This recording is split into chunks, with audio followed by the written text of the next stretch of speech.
আসসালামু আলাইকুম ওয়া রাহমাতুল্লাহি ওয়া বারাকাতুহু। আলহামদুলিল্লাহি ওয়া কাফা ওয়া সালামুন আলা ইবাদিহিল্লাযিনা ইসতাফা আম্মা বাদ। ফাআউযু বিল্লাহি মিনাশ শাইতানির রাজীম। বিসমিল্লাহির রাহমানির রাহিম। আল ইয়াউমা আকমালতু লাকুম দীনাকুম ওয়া আতমামতু আলাইকুম নি'মাতি ওয়া রাদিতু লাকুমুল ইসলামা দীনা। ইলা আখির আয়াহ। আমরা সর্বপ্রথম সে আল্লাহ তাআলার দরবারে শুকর আদায় করছি যে আল্লাহ তাআলা আপনাকে আমাকে পছন্দ করে, মনোনীত করে পৃথিবীর এই সর্বোত্তম জায়গা যে আল্লাহ তাআলা আপনাকে আমাকে কবুল করলেন, সে আল্লাহ তাআলার দেওয়া জবান দিয়ে কৃপণতা পরিহার করে সমস্বরিত কণ্ঠে সকলে শুকরিয়া জানাচ্ছি। সকলে বলছি আলহামদুলিল্লাহ। অতবার লাখো কোটি দরুদ সালাম পেশ করছি মানবতার বন্ধু, নির্যাতিত, নিষ্পেষিত, লাঞ্ছিত মানবতার মুক্তির নিশ্চিত গ্যারান্টি, যার আনিত আদর্শ আপনার জন্য আমার জন্য চলার পথেও সেই মহামানবের প্রতি দরুদ সালাম। সকলে বলছি আল্লাহুম্মা সাল্লি আলা, আল্লাহুম্মা বারিক আলা। প্রিয় মুআজ্জাজ হাজিরিন, আমি আপনাদের সামনে যে বিষয়টি নিয়ে আলোচনা করতে চাই, সে বিষয়টি হলো দ্বীনের পরিচয় নিয়ে। আমরা এই দ্বীন শব্দটি অনেকে শুনি, অনেকে আলোচনা করি, কিন্তু দ্বীন শব্দের আভিধানিক অর্থ, দ্বীন বলতে কি বোঝায়, এই জিনিসটি আমরা বুঝি না। আসলে দ্বীন হলো একটি আরবি শব্দ। দ্বীন কি শব্দ? দ্বীন একটি আরবি শব্দের আভিধানিক অর্থ হলো জীবন ব্যবস্থা। এই দ্বীন শব্দের অর্থ হলো জীবন ব্যবস্থা। আবার এই দিন শব্দটা আল্লাহ তাআলা কোরআনের মধ্যে উল্লেখ করেছেন, ইন্নাদ-দীনা ইনদাল্লাহিল ইসলাম। দিন এবং আদ-দীন এর মধ্যে পার্থক্য রয়েছে। পার্থক্য হলো, মনে করেন দিস ইজ এ ওয়ে, এই একটি রাস্তা বা এই একটি পথ। আবার যদি বলা হয় দিস ইজ দ্য ওয়ে, এই একটি মাত্র পথ। এর দ্বারা কি বোঝা যায়? এর দ্বারা বোঝা যায় যে এই একটি পথ যখন বলা হয়, দিস ইজ এ ওয়ে যখন বলা হয়, তাহলে বোঝা যায় যে আরো রাস্তা রয়েছে যে রাস্তা দিয়ে আসা যাবে বা যে রাস্তা দিয়ে কোথাও তার গন্তব্যস্থলে যাওয়া যাবে।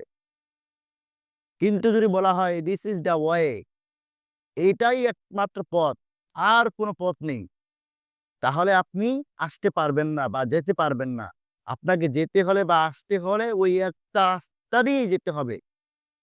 আর কোনো রাস্তা আপনার সামনে খোলা নেই। এটাই আল্লাহ তাআলা বলছেন যে ইসলাম তোমার মর্জি মতো চলবে না। আল্লাহ তাআলা বলছেন, ইন্নাদ-দীনা ইনদাল্লাহিল ইসলাম। নিশ্চয়ই আল্লাহ তাআলার নিকট একমাত্র ইসলামই হচ্ছে মনোনীত জীবন ব্যবস্থা। সুতরাং ইসলাম আপনার আমার জীবনকে পরিচালনা করবে, দিক নির্দেশনা দিবে, গাইডলাইন দিবে। আপনাকে জান্নাতের পথে নিয়ে যাবে। আপনি কিভাবে জান্নাতে যাবেন? এই কোরআন আপনাকে তার দিক নির্দেশনা দিবে। এই ইসলামটাকে কমপ্লিট করে দিয়েছেন। মুকাম্মাল হায়াতুল নিজাম আল্লাহ তাআলা পরিপূর্ণ করে দিয়েছেন। আপনার জীবনের এমন কোনো দিক ও বিভাগ নেই, যে দিক ও বিভাগ ক্ষেত্রে ইসলাম আপনাকে সমাধান না দেয়। প্রত্যেকটি ক্ষেত্রে দিক নির্দেশনা দিবে ইসলাম। আল্লাহ তাআলা রাসূল সাল্লাল্লাহু আলাইহি ওয়াসাল্লামের বিদায় হজের ভাষণে আল্লাহ তাআলা নাজিল করে জানিয়ে দিয়েছেন, আল ইয়াউমা আকমালতু লাকুম দীনাকুম ওয়া আতমামতু আলাইকুম নি'মাতি ওয়া রাদিতু লাকুমুল ইসলামা দীনা।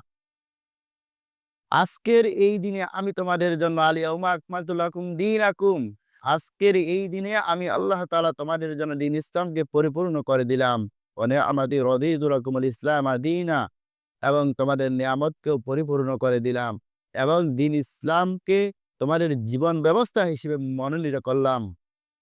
তাহলে বোঝা গেল দ্বীন ইসলাম আল্লাহ তাআলার একটি মনোনীত জীবন ব্যবস্থা হিসেবে আল্লাহ তাআলা কোরআনে উল্লেখ করেছেন।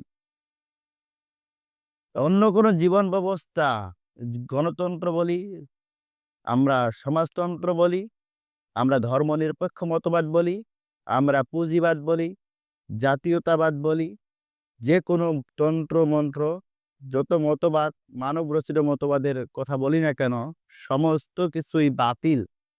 এগুলো যদি অনুসরণ করা হয় তাহলে আপনি আমি ক্ষতিগ্রস্তর মধ্যে নিপতিত হব।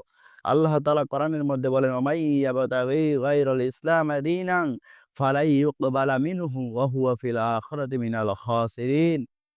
তোমরা যদি আমি আল্লাহ তাআলা দেওয়া জীবন ব্যবস্থা বাদ দিয়ে মানুষের তৈরি করা মতবাদের পিছনে ছুটো, মানুষের তৈরি করা মতবাদকে প্রতিষ্ঠিত করার জন্য নিজের সর্বশক্তি নিয়োগ করো, তাহলে তোমরা শুনে রাখো, আমি আল্লাহ তাআলা বলছি তোমরা আখিরাতের দিন ক্ষতিগ্রস্ত হয়ে যাবে।